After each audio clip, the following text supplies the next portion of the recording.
तो चलिए, आज बात करते हैं पाकिस्तान और अफगानिस्तान के बीच तेजी से बढ़ते सीमा संघर्ष की। एक ऐसी स्थिति जो पूरे क्षेत्र को, आप कह सकते हैं, अस्थिर कर सकती है। अच्छा, तो इस पूरे सैन्य अभियान का एक नाम भी है। पाकिस्तान ने अफगानिस्तान के खिलाफ जो ऑपरेशन शुरू किया है, उसका नाम रखा गया है ऑपरेशन गजब लिल हक।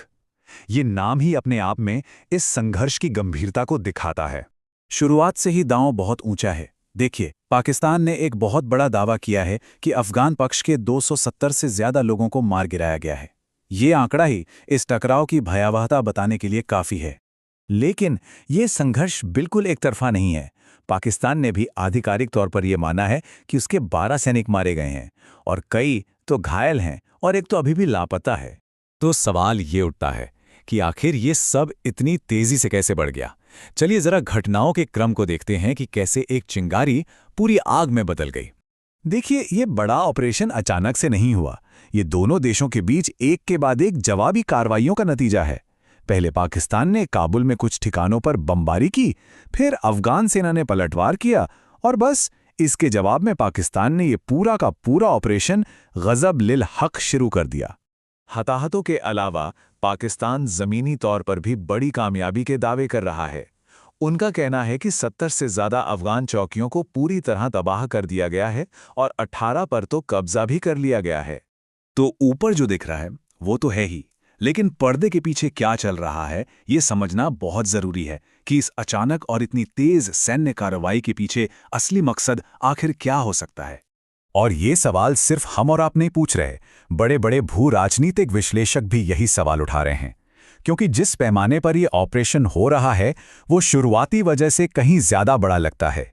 और यहीं पर एक बहुत ही दिलचस्प कड़ी जुड़ती है।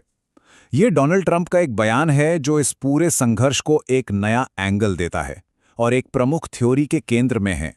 तो थ्योरी ये है कि पाकिस्तान के सेना प्रमुख जनरल आसिम मुनीर एक बगराम कार्ड खेल रहे हैं, मतलब तालिबान से बगराम एयरबेस छीनकर उसे अमेरिका को वापस सौंपना।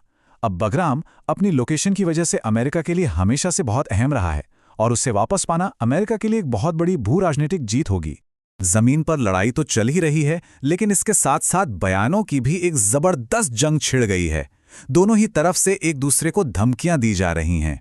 अफगान तालिबान ने बहुत ही आक्रामक रुख अपनाते हुए पाकिस्तानी सरकार के खिलाफ बड़े बड़े बयान दिए हैं, जो उनके आत्मविश्वास को साफ साफ दिखाता है।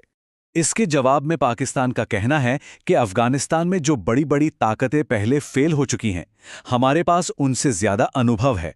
हम वहां के इलाके और दुश्मन दोनों को बेहतर समझते हैं। और यहीं पर इतिहास एक बहुत बड़ी चेतावनी देता है।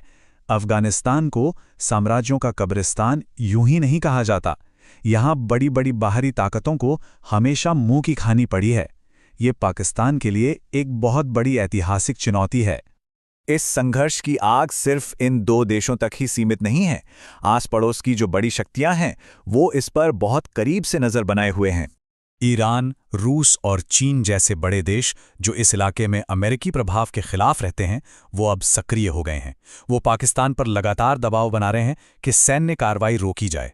उन्हें डर यही है कि ये सब इस क्षेत्र में अमेरिका की वापसी का एक बहाना है। अब ये सब सिर्फ पाकिस्तान और अफगानिस्तान तक सीमित नहीं है।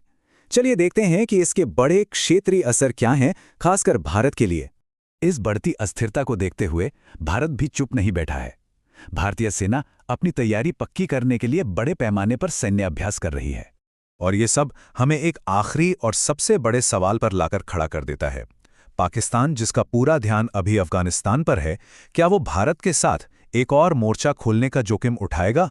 और क्या भारत इस संभावना के लिए पूरी तरह से तैयार है?